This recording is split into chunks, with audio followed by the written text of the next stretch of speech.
Okay, so shout out to my baby Sabrina for sending me this wonderful information on America. That's right, you guessed it. Another discussion about America and when it was birthed, the birth chart of America. So I also want to give credit to Nikola Stojanovic. Nope, I said that wrong. Stojanovic. Stojanovic, right. Nikola Stojanovic. Now I got it right. For actually making their own rendition of this chart by doing, the necessary adjustments to come up with the time and stuff like this. And as soon as I glanced at this chart, I said, you know what, this shit makes perfect sense. I'm going to do a video about this. So before I get deep into this, I want to let y'all know that I have gotten the request that I responded to, that I said I am going to do for y'all. I am going to do for y'all. I am. That's my word. I'm about to burst out with all kinds of energy and great stuff for the channel. You will see I will actually be coming on, not live, but I'll be showing my face again in a little while. But I'm coming with the treats. I'm coming with the stuff that you requested, which would be, I can tell you right now, hands on, it was the Pisces video, an update for Pisces video, and another one based upon solar charts and solar returns and stuff like that, and how they behave during when they're in angular houses. I can give you first-hand experiences and all of that. So now let's get into the birth chart of America, and I can already tell I'm going to need two parts for this. So I'm going to start with the positive stuff, I would like to say, you know what I mean? And even though part two will probably be on more disturbing things, I think it's going to be great for us to unearth them and talk about them, especially during this time, because they can shed some light on things that we can improve on, or at least as long as we're aware of what's going on here, we'll know how to address it and fix things if it's not already broken, right? So for people who want to fix things. So here we go.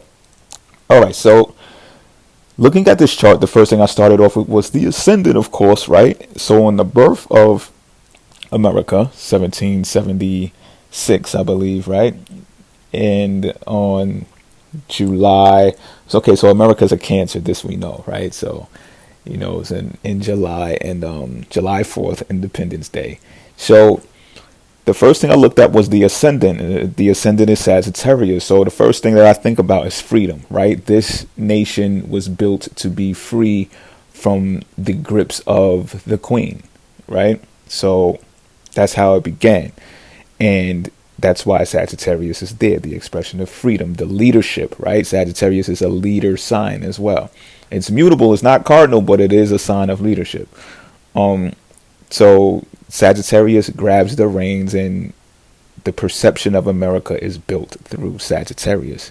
Now, also, that the thing that came with America that made it so profound is the ability to practice any religion that you like to, right? So this was huge for people all across the world, and say, what? We can practice this, we can practice even witchcraft, like, say, what? And then boom, next thing you know, everybody's over here doing whatever they want. You know what I'm saying? Drowning black cats, waiting for the bone to pop up through the water. Whatever you want to do, you could do it here in great old America, right? So, Sagittarius is largely associated with the religion, right? So it makes sense. You see how that makes sense as well. Now, another thing that's associated with the sign Sagittarius is long distance travel. Now, long distance travel, you can see from the beginning how long distance travel was involved because of all of the settlers and all of the immigrants who were encouraged to come here. It wasn't just if you happen to stop by, we'll work something out for you. It's like, no, they were encouraged to come here. Some on the worst terms. We already know what that's about. But again, like I said, I'm trying to keep this gleeful. So the immigrants migrated, came, put in the work, helped facilitate the melting pot of cultures that extended and expanded to what we have now. And that is also a process of Sagittarius being at the ascendant.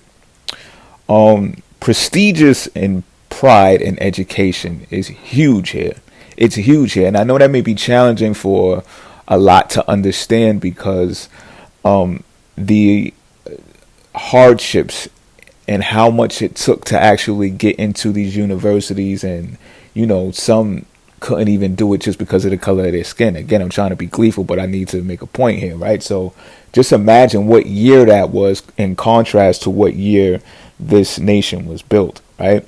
So at the same time, to my understanding, there were people of color anyway who were free from the beginning, who didn't have to necessarily worry about those types of restrictions or whatever the case may be, and they were afforded an education. However, the point here is that the education establishments, institutions that were instilled in America to this day are still held in very high regard. You heard the Harvard, Princeton stories. You've heard the, of course, I'm leaving some colleges out.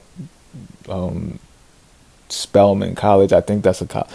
I'm not great at the on-campus university colleges because I don't go on campus. So don't be mad at me, y'all. Just tossing a couple of names out there. But you know that some of these well-known factions were birthed inside of these institutions as well, such as Skull and Crossbones and stuff like that, and all of the rest of the frat institutions that were birthed in colleges. But college and higher education is a very prestigious thing here, and a lot of it is associated with foreign exchange students, right or wrong, and that's why another reason why a lot of people in the birthland or indigenous or whatever the case may be, and even immigrants included, didn't gain and obtain access to these schools. Instead, America again encouraged the settlers or people from overseas to come and learn in their institutions, whether they went back to their country or to another country. America encouraged that as well. Like, this is part of the process. Like, yeah, come learn here and then go to France and go work and teach and do what you learned here. Like, this is America's attitude, all right? Because it's the freedom-loving spirit of Sagittarius that says, go where one must go on a quest for knowledge, right? Do whatever it takes. Go on the journey. That's what life is about, the journey. So again, you can definitely see how Sagittarius reigns at the ascendant. So now I want to get to the 8th house. I think it's very interesting. That's where the sun is. Again, America is a Cancer, so it starts in the 8th house cusp. I want to make note that the sign Cancer has a stellium. The 8th house doesn't have a stellium, but the sign Cancer has a stellium. I think that's very important to note with this chart. It has a 5-planet stellium at that end. Jupiter is there, which is exalted in the sign of Cancer. So what this means is family structure is huge as well inside of America. Very huge inside of America. Especially in the days of old, I guess you can say, where so many family situations weren't broken. And that's not even to say anything, right? What I really want to say is the families that were established when this thing was established were very wealthy families. Do not forget this. And this is where you hear the things about bloodlines and, passed down wealth and stuff like that. And this is why it's in the 8th house. It's so secret, right? This is what I'm talking about. They had the privilege to study at these prestigious schools, to keep these covenants and to keep this secrecy away from the masses, away from media, all types of stuff. It's only until now that you started hearing about who these families are, what their names are, their lineages, what they stood for, what they represented. If you wasn't in the exact group or the circles of these guys and gals, you wouldn't know that they will truly run America. Like, America's millionaires and billionaires are family lineages that, for the most part, still live in America still reside in America. Do you know who these people are? No, you don't. You know who all the celebrities and stuff are, but you don't know all of these families that got all of this money, right? So I think it's real intriguing that the 8th house represents the sign of Cancer. And it shares it with Leo, however. It's definitely there. So you can pin like families like the Waltons. I want to use them as an example because of how much wealth they've accumulated, and they're a well-known, established family in America. And I just wanted to use them as an example. And how it's shared with Leo, you can see how some of these families just reek abundance. They stand out. It's like they can't help it, and that's part of the whole Leo thing, I think, as well. It's just like when you learn about the tremendous wealth that they have, you're like, well, god damn. And then if you see any type of things that they own, or you find out what they own, you can see how the exaggeration part of Leo is expressed there, despite it being in the eighth house. It's like once you know, and you're like, oh shit, okay, I see now. So yeah, the eighth house is about other people's money as well.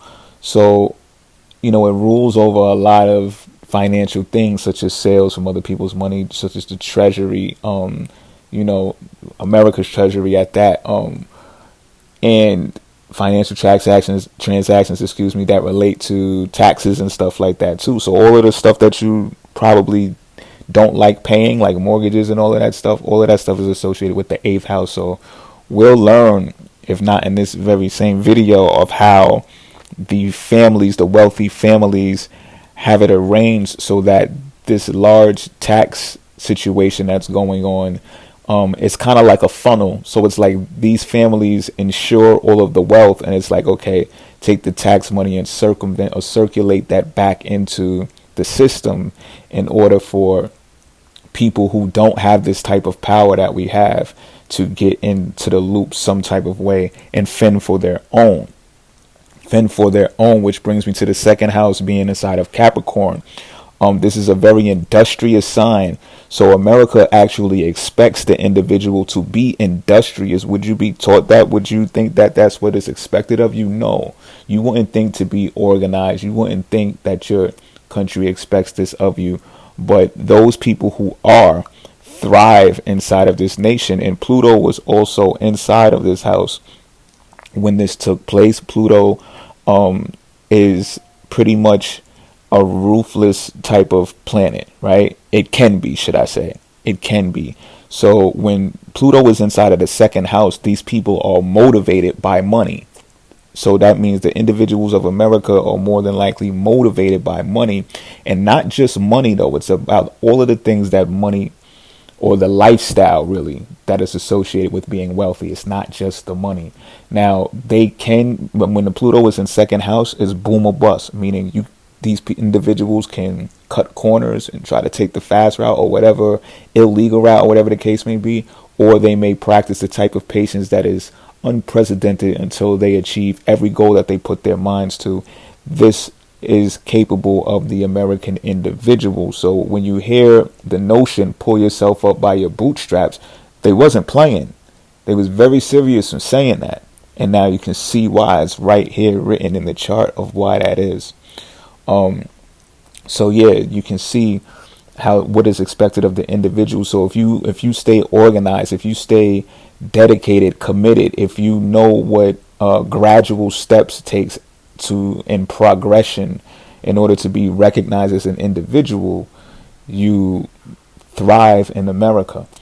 So what it also brings me to is the 10th and the 11th house. The midhaven of America is inside of the sign of Libra. I think this is very interesting, very important, and it's plain as day, because here what you have is the power couple. Power couples are emphasized in this placement. So as you see, and I've had dreams, y'all have heard me speak of this on certain videos of mine where I talk about how I have dreams where energies and entities have been trying to facilitate me into marriage, trying to encourage me into marriage, even coerce me into marriage. And I'm just like, nah, I won't budge. I'm like, yo, nah, what the fuck is wrong with y'all? Like, what's the deal? What's y'all deal? You know what I'm saying? And now I see, like, and you can hear this spoken about too. Like DJ Vlad actually spoke about this in some of his videos. Like, you will notice that when certain people get married, all of a sudden their wealth shoots up, and all of a sudden their lifestyle changes drastically, and all of a sudden they can't be found in certain spots where all of their friends used to be and all that. Now they're in some type of sections with their boo, and you can't get next to them. You know, they got security around them and all of that, and a lot of that is for wealth purposes as well. So when these power couples obtain the type of wealth and recognition, 10th house recognition and status that they obtain, it enables them to earn more money because of the attention put on them, and that transits into the 11th house being in Scorpio. 11th house is about networks and people that bring dreams and stuff into fruition, and it's also a money house for revenues. So you can see how that transpires into a money sign. Scorpio rules over the 8th house.